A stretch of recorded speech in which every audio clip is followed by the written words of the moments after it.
హల్లెలూయా. యేసే మనకు ఆశ్రయం అనే టీవీ కార్యక్రమాన్ని వీక్షిస్తున్న మీ అందరికీ నజరేయుడైన యేసుక్రీస్తు నామమున శుభములు. ఎలా ఉన్నారండి? దేవుడు తన రెక్కల చాటున మనల్ని భద్రపరిచి మరొక వారాన్ని మనకు అనుగ్రహించిన దేవాది దేవునికి సమస్తమైన మహిమ, ఘనత, ప్రభావములు కలుగును గాక. ఈ యొక్క వారం కూడా వాక్యాన్ని ధ్యానించుకునే ముందుగా ప్రార్థన చేసుకుందాం. సర్వోన్నతుడా, సర్వాధికారి, పరిశుద్ధాత్మదేవ యేసయ్య, నీ గొప్ప కృప, కాపుదల, భద్రత దయచేసి తండ్రి, ఈ విధంగా నీ సన్నిధికి రావడానికి నీ కృపను అనుగ్రహించిన దేవా, ఈ యొక్క వాక్యాన్ని ఎవరైతే వింటూ ఉన్నారో ప్రభా, నాతో మాతో మా అందరితో నువ్వే మాట్లాడి ప్రభా యేసయ్య, నీ గొప్ప కార్యాన్ని జరిగించుకోనండి. నువ్వు మాకు తోడేండి, నడిపించండి. ఎటువంటి శోధన అధికారం లేకుండా సర్వాధికారి ప్రభా, నీ కృపలో మమ్మల్ని భద్రపరిచి నిలబెట్టి నీ నామాన్ని ఘనపరుచుకొనగలరండి. నువ్వు సహాయంను దయచేయగలరండి. ప్రతిదీ నీ యొక్క అధికారంలోనికి తీసుకొనగలరండి. నజరేయుడైన యేసుక్రీస్తు నామమున అడిగి వేడుకొంచున్నాము తండ్రి. ఆమేన్, ఆమేన్. ఈ వారం వాక్య ప్రసంగ అంశంగా 1 కొరింథీయులకు రాసిన పత్రిక 2వ అధ్యాయము 5వ వచనం మనం చూద్దాం. 1 కొరింథీయులకు రాసిన పత్రిక 2వ అధ్యాయము 5వ వచనం. మీ విశ్వాసము మనుషుల జ్ఞానమును ఆధారము చేసుకొనక దేవుని శక్తిని ఆధారము చేసుకొని ఉండవలెను. మరి ఒకసారి చదువుతానండి. మీ విశ్వాసము మనుషుల జ్ఞానమును ఆధారం చేసుకొనక దేవుని శక్తిని ఆధారం చేసుకొని ఉండవలేను. That your faith may not be rest in the wisdom of man but in the power of God. ఈ యొక్క వాక్య ప్రసంగ అంశము, ఈ వారం యొక్క వాక్య ప్రసంగ అంశము, ఎటువంటి విశ్వాసాన్ని నువ్వు కలిగి ఉన్నావు? నిజంగా అండి, మనల్ని ఈ ప్రశ్న వేసినప్పుడు ఎటువంటి విశ్వాసాన్ని కలిగి ఉన్నావు అంటే ఏంటి? విశ్వాసంలో రకాలు ఉంటాయా? ఎటువంటి విశ్వాసం ఏంటి? అసలు విశ్వాసము అనే పదము మనం ఎక్కువగా వాడుతూ ఉంటాం కదండి, ఎక్కువగా మనం ఉపయోగిస్తూ ఉంటాం. నీకు విశ్వాసం లేదా, నీకు విశ్వాసం ఉంచు అని ఎక్కువగా మన యొక్క క్రైస్తవ జీవితంలో మనం ఈ విశ్వాసము అనే పదాన్ని మనం ఆడుతూ ఉంటాం. కొన్నిసార్లు ఎలాగంటే, నువ్వు విశ్వాసం ఉంచు, నేను విశ్వాసం వల్లే బ్రతుకుతున్నాను, ఇంకా విశ్వాసం వల్లే బ్రతికి ఉన్నాను, విశ్వాసం వల్లే ఇంకా నేను ఈ రోజు చూడగలుగుతున్నాను అన్న మాటలు కూడా మనం వింటాం. ఆ విశ్వాసం అనేది కొంతమందికి దేవుడి మీద ఉంటుంది, ఆ విశ్వాసం అనేది కొంతమందికి మనుషుల మీద ఉంటుంది, కొంతమందికి డబ్బుల మీద ఉంటుంది. ఆ విశ్వాసం అనేది రకరకాలుగా ఉంటుంది ఈ విశ్వాసం అనేది. కానీ దేవుడు చెప్తున్నారు ఈరోజు, నీ విశ్వాసం ఏని మీద ఆధారం చేసుకున్నావు? నీ విశ్వాసం ఎటువంటి విశ్వాసం కలిగి ఉన్నావు? నువ్వు మనుషుల మీద పెట్టే విశ్వాసం ఉన్నావా, లేకపోతే దేవుడి మీద విశ్వాసం ఉంచావా, లేకపోతే ఆ యొక్క డబ్బుల మీద, మనీ మీద నీ యొక్క విశ్వాసం ఉందా? దేని మీద నీ యొక్క విశ్వాసం ఉంది అని దేవుడు ఈరోజు నీతో నాతో మాట్లాడుతూ ఉన్నారండి. ఏమిటి అంటే, అసలు ఎటువంటి విశ్వాసాన్ని నువ్వు కలిగి ఉన్నావు? నువ్వు విశ్వాసిని, నేను ఒక విశ్వాసిని అన్న పేరైతే మనకు ఉంటుంది. ఒక క్రైస్తవ విశ్వాసిని, యేసయ్యను నమ్ముతాను అన్న పేరైతే మనకు ఒకటి ఉంటుంది కదా అండి. మరి దేవుడు ఈరోజు నిన్ను నన్ను ప్రశ్నిస్తున్నారు ఏమిటంటే, నువ్వు ఎటువంటి విశ్వాసాన్ని కలిగి ఉన్నావు? అసలు ఎటువంటి విశ్వాసాన్ని కలిగి ఉన్నావు? అసలు ఈ ప్రశ్న ఎందుకు వచ్చింది? ఒక్కసారి 3 విషయాల్లో మనం చూద్దామండి. ఈ వారం మన యొక్క వాక్య ప్రసంగ అంశం, ఎటువంటి విశ్వాసాన్ని నువ్వు కలిగి ఉన్నావు. మొట్టమొదటిగా విశ్వాసము, దాని ప్రాముఖ్యత. మనం చూసాం కదండి ఇందాక, విశ్వాసం అనేది మనం ఎక్కువగా ఉపయోగించే ఒక మాట, అవునా? ఆ యొక్క మాట, అసలు విశ్వాసం అంటే ఏమిటి మనందరికీ తెలుసు, కానీ ఒక వచనాన్ని మరలా చూద్దాం. హెబ్రేయులకు రాసిన పత్రిక 11వ అధ్యాయము 1వ వచనం మనం చూసినట్లయితే, విశ్వాసం అనునది నిరీక్షింపబడు వాటి యొక్క నిజస్వరూపమును అదృష్టమైనవి ఉన్నవనుటకు రుజువునై ఉన్నది. అక్కడ చూసినట్లయితే విశ్వాసం అనున్నది నిరీక్షింపబడు వాటి యొక్క నిజస్వరూపము, అదృష్టమైనవి ఉన్నవి అనుటకు ఒక రుజువై ఉన్నది. అంటే నువ్వు కార్యాలు జరగవు మన జీవితంలో వెంటనే ప్రార్థన చేయగానే, ఒక క్రైస్తవుడిగా ఉండగానే, మనం సంఘానికి వెళ్ళగానే, అందరితో చెప్పి ప్రార్థన చేయించగానే కార్యాలు జరగవు. కానీ నువ్వు విశ్వసిస్తున్నావే అంటే విశ్వాసం అనేది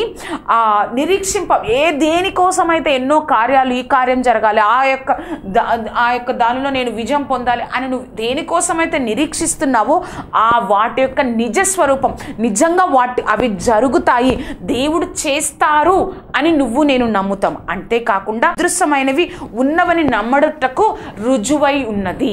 అటువంటిది విశ్వాసము. అంటే మనందరికీ దేవుడి మీద ఎంతో విశ్వాసం ఉంటుంది, అవును కదా అండి. దేవుడు కార్యాలు చేస్తాడు, తప్పకుండా నన్ను నిలబెడతాడు, దేవుడు సహాయం చేస్తాడు అన్న విశ్వాసం అనేది మనందరికీ ఉంటుంది. విశ్వాస జీవితంలో విశ్వాసియే, మన పేరే ఒక విశ్వాసి కదా. మరలా ఈరోజు దేవుడు ఎందుకు, ఎటువంటి విశ్వాసం నువ్వు కలిగి ఉన్నావు, ఎలా ఉంది నీ విశ్వాసం అని మరలా ప్రశ్నిస్తారు ఎందుకు? ఇప్పుడు ఎవరన్నా వచ్చి నీకు జాబ్, నువ్వు ఆల్రెడీ ఒక జాబ్లో ఉన్నావు అండి, ఒక టీచర్ గానో, ఒక డాక్టర్ గానో, ఒక ఇంజనీర్ గానో ఉన్నావు. నువ్వేం చేస్తావు అంటే డాక్టర్, నువ్వు నిజంగా డాక్టరా, నువ్వు డాక్టరేనా అని అంటే ఎలా ఉంటుంది? ఇప్పుడు మనకి ఆల్రెడీ ఒక విశ్వాసులుగా, ఒక క్రైస్తవ విశ్వాసులుగా మనం ఉన్నాం. దేవుడు మరలా ఈరోజు ఎందుకు చెప్తున్నారు ఎటువంటి విశ్వాసం కలిగి ఉన్నావని? అసలు విశ్వాసం అంటే ఏంటో చూసాం. ఏమిటి అంటే నిరీక్షింపబడిన వాటి యొక్క నిజస్వరూపము, అదృశ్యమైనవి ఉన్నవని చెప్పుటకు రుజువై ఉన్నది అని మనం చూసాం. అసలు విశ్వాసం యొక్క ప్రాముఖ్యత ఏంటి, ఎందుకు దేవుడి మీద మనం విశ్వాసం ఉంచాలి? అదే హెబ్రీయులకు రాసిన పత్రిక 11వ అధ్యాయము 6వ వచనం మనం చూసినట్లయితే, విశ్వాసము లేకుండా దేవుడికి ఇష్టడై ఉండుట అసాధ్యము. మరొకసారి చదువుతానండి. విశ్వాసము లేకుండా దేవునికి ఇష్టడై ఉండుట అసాధ్యము. దేవుని యొద్దకు వచ్చేవాడు ఆయన ఉన్నాడనియు, తన్ను వెదుకు వారికి ఫలము దయచేయు వాడనియు నమ్మవలను కదా. Without faith it is impossible to please God. అంటే విశ్వాసం లేకుండా దేవుడికి ఇష్టముగా ఉండుట అసాధ్యము. ఇంకా విశ్వాసం లేదంటే దేవుడికి నువ్వు ఇష్టం లేనట్టే, అంతే కదండి. అంటే విశ్వాసం అనేది మన జీవితంలో ఎంతో ప్రాముఖ్యమైనదని ఈ వాక్యం మనకు తెలియజేస్తుంది. అంటే నువ్వు దేవుడి మీద ఎంత విశ్వాసం ఉంచుతావో అది ఎవరికి కనిపించదండి. కొన్నిసార్లు అది ఎవరికి అర్థం కాదు, కానీ నీకు దేవుడికి అర్థమవుతుంది నువ్వు ఎంతగా విశ్వాసం ఉంచుతున్నావో, ఎంతగా చేస్తున్నావు. మనము విశ్వాసం ఉంచుతున్నామని మాటలు చెప్తాం, కానీ కొన్నిసార్లు మన జీవితంలో హృదయపూర్వకంగా దేవుని యందు విశ్వాసం ఉంచమండి. మాటలైతే చెప్తాం, దేవుడు కార్యాలు చేస్తారు, దేవుడు నిలబెడతాడు, దేవుడు చేస్తాడని మనం మాటల ద్వారా చెప్తాం, కానీ అవి హృదయ లోతుల్లో నుంచి ఆ విశ్వాసం అనేది కనబడదు. దేవుడు నిన్ను నన్ను చూసినప్పుడు హృదయాన్ని చూస్తాడండి. ఎంత విశ్వాసం ఎంతగా ఉంచుతున్నారో అప్పుడు మనం అంత ఇష్టలుగా ఉంటామంట దేవుడికి. అప్పుడు మనం అంతమైన ఇష్టమైన వారిగా ఆ విధంగా నువ్వు నేను బ్రతుకుతామంట. విశ్వాసం అంటే ఏంటో చూసాము, విశ్వాసం ఎంత ప్రాముఖ్యమైనదో చూసాము. ఆ యొక్క ప్రాముఖ్యతలో మనం ఒక సత్యాన్ని నేర్చుకున్నాం. ఏంటంటే it is without faith it is impossible to please God. దేవుడికి విశ్వాసము లేకుండా దేవుడికి ఇష్టలై ఉండుట అసాధ్యము. అంటే ఇప్పుడు నువ్వు విశ్వాసం లేదు అంటే దేవుడికి ఇష్టం లేదు అని అర్థం.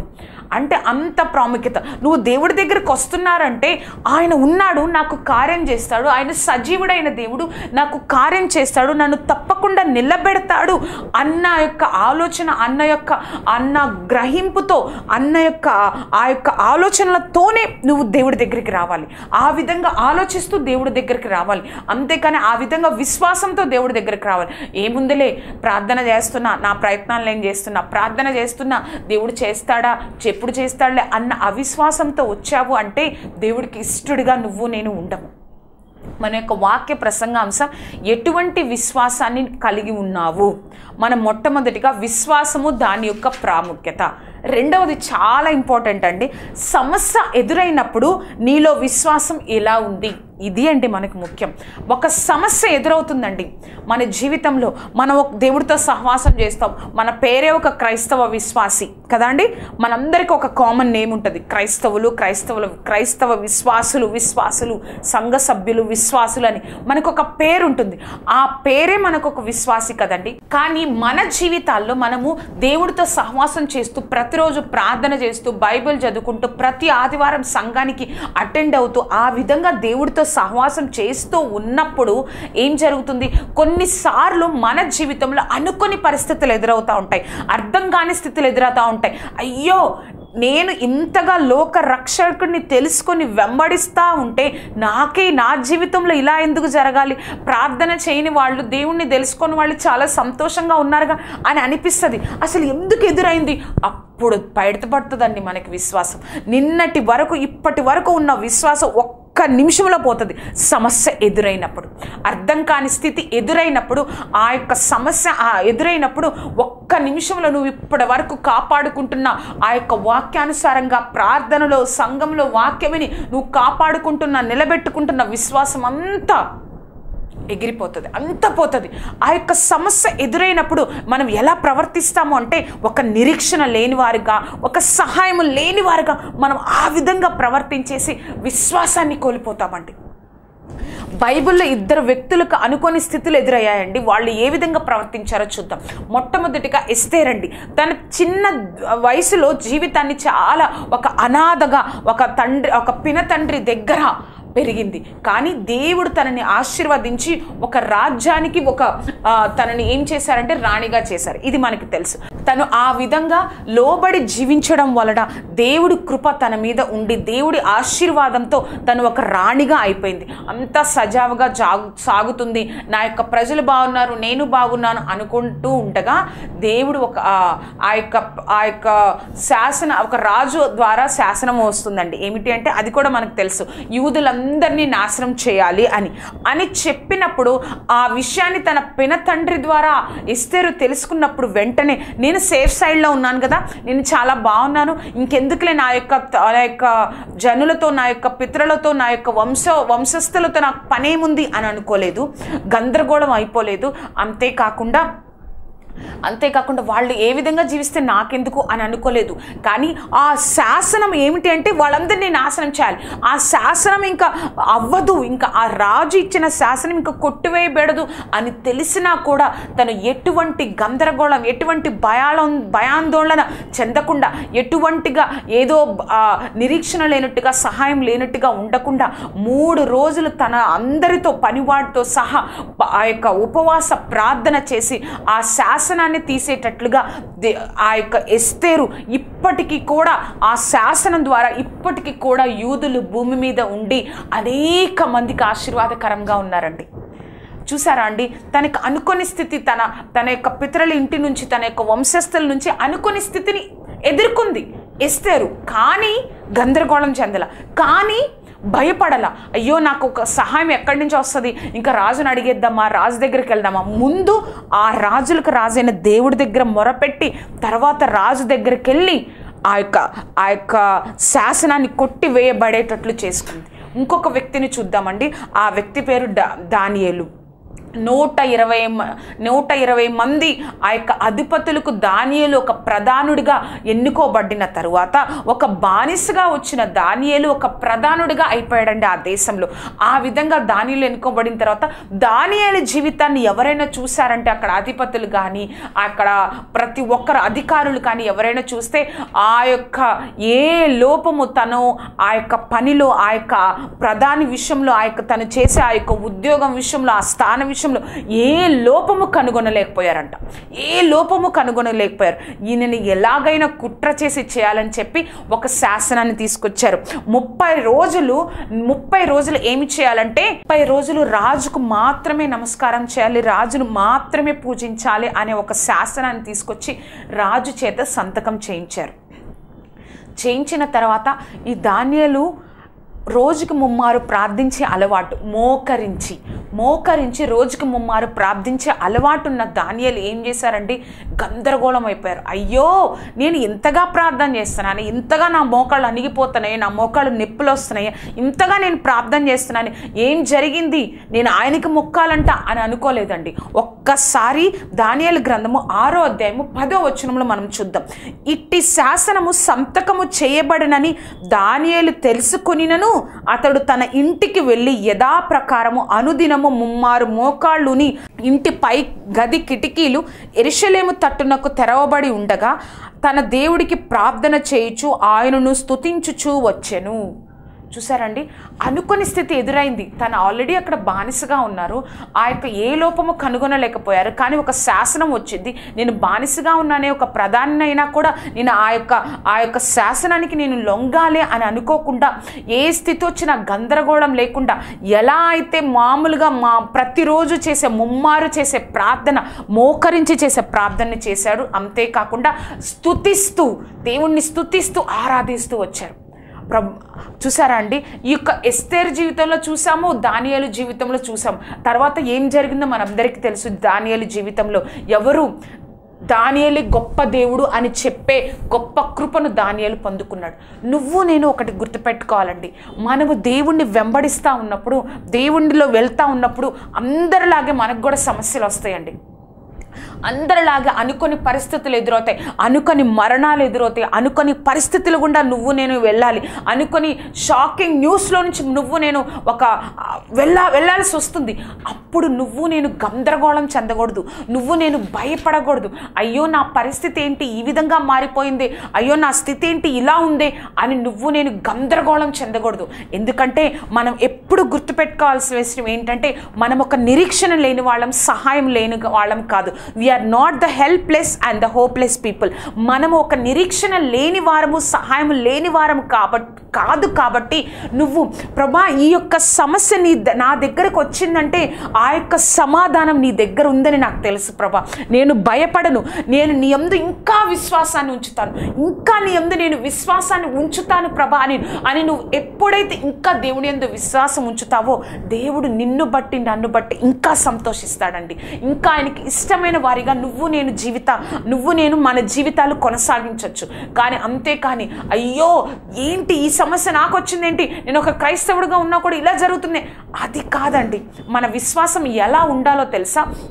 ప్రభా ఇటువంటి స్థితిలో నుంచి నన్ను ఎలా తీసుకొస్తావో నేను కళ్ళారా చూడాలయ్యా, నీ అద్భుత కార్యాన్ని నేను కళ్ళారా చూడాలి ప్రభా అన్న విశ్వాసంలోనికి రావాలండి. నువ్వు నేను ఇంకా బ్రతుకుతున్నామంటే, నువ్వు నేను ఇంకా దేవుడు బ్రతికిస్తున్నాడంటే ఆయనే కదండి మనల్ని బ్రతికిస్తుంది. ఆయనకి తెలియకుండా మన తలలో వెంట్రుకే ఊడదే, ఆయనకి తెలియకుండా మన దగ్గరికి ఒక సమస్య ఎలా వస్తుందండి? ఒక మరణమైనా, ఒక ఆర్థిక ఇబ్బంది అయినా, ఒక అనారోగ్య సమస్య అయినా ఎలా వస్తుందండి మన దగ్గరికి? దేవుడికి తెలుసు, దేవుడి దగ్గర మాత్రమే సమాధానం ఉంది. అంతేకాని ఆ సమస్యని చూసి నువ్వు గందరగోళం అయిపోయి అయ్యో ఇంక ఏంటి దేవుడా, ఏంటి నా పరిస్థితి, యేసయ్యా ఏంటి నా స్థితి అని గందరగోళం అయిపోయి నీ విశ్వాసం అంతా ఎలా అయితే ఒక బెలూన్లో గాలిపోతుందో వెంటనే అలాగ కాకూడదండి. అలాగా కాకూడదు నీ విశ్వాసం అనేది. నువ్వు దేవుళ్ళో ఉన్నావు అంటే నీ విశ్వాసం సమస్యలు వచ్చినప్పుడు ఇంకా బలంగా ఉండాలి. అదే విశ్వాసం అంటే. దేవుడు చూసుకుంటాడు, దేవుడు కార్యం చేస్తాడు. మన ఇంట్లో ఒక చిన్నపిల్లలు ఉంటే ఎలా ఉంటుందండి?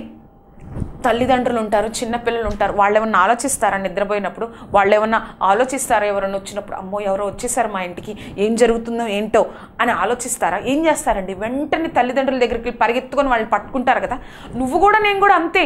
అంతేగాని ఎవరో వచ్చేసారు, ఎవరో స్ట్రేంజర్స్ వచ్చేసారు, ఎవరో తెలియని వ్యక్తులు వచ్చేసారు, ఏదో సమస్య వచ్చేసింది అని ఆ సమస్యను చూసి భయపడతావేంటండి? నిన్ను నన్ను కాపాడడానికి దేవుడు రెడీగా ఆయన చేతులు చాపి, హస్తాన్ని చాపి నా దగ్గరకు వచ్చే, నేను చూసుకుంటా, ఐ ఆమ్ యువర్ ప్రొటెక్టర్, నేను నిన్ను కాపాడేవాడిని, నేను కాపాడుతాను నిన్ను అని చెప్తుంటే గందరగోళం అయిపోవద్దండి. ఏదో పిచ్చెక్కినోళ్ళలాగా ఏదో ఏంటి సమస్య, ఎందుకండి బాధ, ఎందుకండి ఆలోచించి రోగాలు పెంచుకోవడం, రోగాలు తెచ్చుకోవడం వద్దండి. నువ్వు నేను we are not the helpless and the hopeless. మనము నిరీక్షణ లేని వారము, సహాయము లేని వారము కాదు. మన యొక్క వాక్య ప్రసంగ అంశము ఏంటి అంటే ఎటువంటి విశ్వాసాన్ని కలిగి ఉన్నావు? మొట్టమొదటిగా విశ్వాసము, దాని యొక్క ప్రాముఖ్యత. రెండవదిగా నీ సమస్యలు ఎదురైనప్పుడు నువ్వు ఎటువంటి విశ్వాసాన్ని, ఎలా ఉంది నీ విశ్వాసం? నీ విశ్వాసము దేవుడి శక్తిని ఆధారం చేసుకొని ఉండాలి. రెండవదిగా మనం చూసినట్లయితే నీ విశ్వాసము దేవుని శక్తిని ఆధారం చేసుకొని ఉండాలి. అవునండి, మన విశ్వాసము మన యొక్క ఆలోచనల మీద, మన యొక్క తలంపుల మీద, ఈ లోక యొక్క మాటల మీద, ఈ లోక శక్తి మీద, ఒక మనిషి శక్తి మీద ఆధారపడితే ఆ విశ్వాసము అసలు ఎన్నో రోజులు ఉండదు. అది నిజమైన విశ్వాసము కాదు. కానీ మన యొక్క విశ్వాసం అనేది దేవుని యొక్క శక్తి మీద ఆధారపడి ఉండాలి. ఆయన ఎంత గొప్ప దేవుడో, ఏ యొక్క స్థితినైనా ఏ విధంగా మార్చగలడో, ఆయన ఎంత గొప్పగా ప్రతి ఒక్క కార్యాన్ని చేసి మనకి చూపిస్తారో, ప్రతి ఒక్క కార్యాన్ని ఏ విధంగా మనకి కార్యాలు కళ్ళారా చూసి చేసి చూపిస్తారో, మనం అంత గొప్ప దేవుణ్ణి కలిగి ఉన్నామని నువ్వు ఎప్పుడైతే హృదయపూర్వకంగా విశ్వసిస్తావో, ఆ దేవుడితో సహవాసం కలిగి ఉంటావో, ఒక్కడి గుర్తుపెట్టుకోండి, ఇప్పటి వరకు దేవుడు తీర్చలేని సమస్య ఈ ప్రపంచంలో లేదు, ఇంకా రాదు కూడా. అంత గొప్ప దేవుణ్ణి నువ్వు నేను కలిగి ఉన్నప్పుడు ఆ శక్తి మీద నువ్వు ఆధారపడాలండి. అదే మన యొక్క విశ్వాసానికి ఒక స్ట్రాంగ్ ఫౌండేషన్, ఒక గట్టి పునాది అవుతుంది. అందుకే దేవుడు మన ఎంత గొప్ప దేవుడు ఒకసారి చూద్దామండి. యెషయా 43:19. యెషయా 43:19. నేను అరణ్యంలో త్రోవ కలగజేయుచున్నాను, ఎడారిలో నదులు పారజేయుచున్నాను. అరణ్యం ఎలా ఉంటుందండి? మనం వెళ్తున్నామని అరణ్యంలో ఎవరన్నా రోడ్డు వేస్తారండి? ఎవరు వేయరు కదా. దేవుడు అంటున్నాడు, నీ జీవితం అరణ్యం లాగా ఉన్నా నేను త్రోవలను కలగజేస్తా. ఎడారిలో ఎక్కడన్నా వాటర్ ఉంటాయండి? వాటరే ఉండవు. మన దేవుడు అంటున్నాడు, ఎడారిలో నేను నదులు ప్రవహింపజేస్తా. నదుల్నే నేను ప్రవహింపజేస్తా. ఎడారి లాంటి నీ జీవితం, ఎడారి లాంటి నీ సమస్య అయినా నేను నదులను ప్రవహింపచేస్తా. అరణ్యం లాంటి నీ జీవితం అయినా నేను త్రోవను కలగచేస్తా. అంత గొప్ప దేవుణ్ణి కలిగి ఉన్న మనము ఆయన శక్తి మీద మనం విశ్వాసం ఉంచకుండా మన యొక్క పరిస్థితుల మీద, మన యొక్క స్థితిగతుల మీద, మన సమస్య మీద మనం ఆలోచిస్తూ చూస్తూ వాటితోనే బాధపడుతూ ప్రార్థనని పక్కన పెట్టేసి, ఆయన సహవాసాన్ని పక్కన పెట్టేసి, దానియేలు చూడండి, అటువంటి శాసనం రాయబడినదని తెలుసుకొని కూడా దేవుణ్ణి ఆరాధిస్తూ స్తుతిస్తూ మోకాళ్ళుండి ప్రార్థన చేశాడంట. నాకు తెలిసి ఇంకా ఎక్కువ చేసి ఉంటారు ఆ రోజు దానియేలు. ఇంకా ఎక్కువగా దేవుడి సన్నిధిలో దానియేలు ఉండి ఉంటాడు, ఇంకా ధైర్యం పొందుకోవడానికి, ఇంకా విశ్వాసాన్ని పొందుకోవడానికి. మనం కూడా అంతేనండి. ఏదన్నా ఆయన శక్తి మీద ఆధారపడుతున్నాం కాబట్టి, ప్రభా ఎలా తీసుకొస్తావో నాకు ఈ యొక్క సమస్య నుంచి, నీ అందు నేను ఇంకా విశ్వాసం ఉంచుతున్నా, నేను ఒక ఒంటరిని కాదు, నువ్వు నాకున్నావు అని నువ్వు ప్రార్థించగలిగితే దేవుడు సాయం చేస్తాడు. నిజంగా దేవుడు ఆయన యందు విశ్వాసం ఉంచిన వారి కోసం చేసే కార్యాలను ఒక వచనంలో మనం చూద్దామండి. ఎఫెసీయులకు రాసిన పత్రిక 1:18. ఆయన క్రీస్తునందు వినియోగపరిచిన బలాతిశయమును బట్టి విశ్వసించు మన యందు ఆయన చూపుచున్న తన శక్తి యొక్క అపరిమితమైన మహత్వం ఎట్టిదో మీరు తెలుసుకొనవలెనని మన ప్రభువైన యేసుక్రీస్తు యొక్క దేవుడైన మహిమా స్వరూపి యొక్క తండ్రి తన్ను తెలుసుకొనుట యందు మీకు జ్ఞానమును ప్రత్యక్షతయు గల మనసును అనుగ్రహించినట్లు నేను నా ప్రార్థనల యందు మిమ్మును గూర్చి విజ్ఞాపన చేయుచున్నాను. ఆయన అపరిమితమైన మహత్యం ఎట్టో మనం తెలుసుకున్న వాళ్ళని పౌలు ఎఫెసీయులకు రాసిన పత్రికలో వారి గురించి ప్రార్థన చేస్తున్నారంట. చూసామండి, మనం విశ్వాసం ఉంచితే ఆయన అపరిమితమైన మహత్యము మన ఎడలో చూపిస్తాడండి. ఎప్పుడు కూడా నీ విశ్వాసాన్ని కోల్పోవద్దండి. ఎట్లా ఉంది, సమస్యలను చూసి భయపడి గందరగోళం అయిపోయి, అయ్యో నా కుమార్తె యొక్క జీవితం ఎలా ఉంటుందో, నా కుమారుడు యొక్క జీవితం ఎలా ఉంటుందో, నా యొక్క ఆరోగ్య స్థితి ఎలా ఉంటుందో, రేపు పరిస్థితి ఎలా ఉంటుందో అని నువ్వు ఆలోచిస్తూ ఇంకా విశ్వాసంలో వెనకడుగు వేస్తూ, అది కాదండి క్రైస్తవ విశ్వాసం అంటే. నువ్వు ధైర్యంతో దేవుడి వైపు ఉండాలి. ఇంకా సమస్య వచ్చినప్పుడు ఆయన్ని హత్తుకొని జీవించి, ప్రభా నువ్వు మాత్రమేనయ్యా నాకు దిక్కు అని చెప్పే విశ్వాసంలోనికి నువ్వు రావాలి. ప్రార్థన చేసుకుందామండి. సర్వోన్నతుడా, సర్వాధికారి, పరిశుద్ధాత్మ దేవ, నువ్వు మాకు తోడేండి నడిపించయ్యా. ఎటువంటి శోధన అధికారం లేకుండా నీ గొప్ప కృప, కాపుదల, భద్రత దయచేసి తండ్రి నాతో మాట్లాడిన ప్రభా, మా విశ్వాసాన్ని మేము సరిచేసుకునే స్థితిలో మేము ఉండడానికి సహాయం దయచేయండి. ఆశ్చర్యకరుడ, సమస్య వచ్చినట్లు ఇప్పుడు ప్రభా అనుకోని స్థితిలో మేము వెళ్ళినప్పుడు, అర్థం కాని స్థితిలో మేము వెళ్ళినప్పుడు గందరగోళం అయిపోక ప్రభా యేసయ్య, అవిశ్వాసులుగా ఉండక తండ్రి, ఆ విశ్వాసాన్ని సంపాదించుకున్న విశ్వాసాన్ని అంతటిని కోల్పోక నీ వైపు చూసే గొప్ప భాగ్యాన్ని మా అందరికీ అనుగ్రహించండి. నీ నామాన్ని ఘనపరచుకోనండి, బలపరచండి యేసయ్య. ప్రతి ఒక్కరు నీలో ఇంకా విశ్వాసంతో ఉండి ఇటువంటి భయంకరమైన దినాలలో నువ్వు మాత్రమే మమ్మల్ని నిలబెడుతున్నావని ప్రభా, ఇంకా ఇంకా నీ సన్నిధిలో దానియేలులాగా మోకరించి ప్రార్థన చేసే ఆత్మీయ స్థితిని మా అందరికీ దయచేసి నిలబెట్టి బలపరచగలరని, నువ్వే కార్యంతో నింపగలరని యేసయ్య ప్రభా. నీ చిత్తానుసారంగా ప్రతి ఒక్కరి హృదయాల్లో విశ్వాసాన్ని కలిగించండి, నిలబెట్టండి. నువ్వే తోడేండి నడిపించినందుకు వందనాలు. యేసు నామమున అడుగుతున్నాము తండ్రి. Amen, amen, amen. చూశారు కదా అండి, విశ్వాసం అనేది దేవుడికి మాత్రమే కనిపిస్తుంది. అటువంటి గొప్ప విశ్వాసాన్ని ఆయన మనల్ని చూసినప్పుడు, మనలో గొప్ప విశ్వాసాన్ని చూసి దేవుడు సంతోషించి మనల్ని ఇష్టపడే రీతిలో నువ్వు నేను జీవించునుగాక. ఈ యొక్క కార్యక్రమం మీకు ఆశీర్వాదకరంగా ఉన్నట్లయితే ఈ యొక్క కార్యక్రమాన్ని మీ యొక్క స్నేహితులకు, బంధువులకు పరిచయం చేయండి. ఈ యొక్క కార్యక్రమం గురించి ప్రార్థన చేయండి. దేవుడు గొప్ప ఆశీర్వాదకరమైన విశ్వాసంలోనికి నిన్ను నన్ను నడిపించునుగాక. Amen, amen, amen.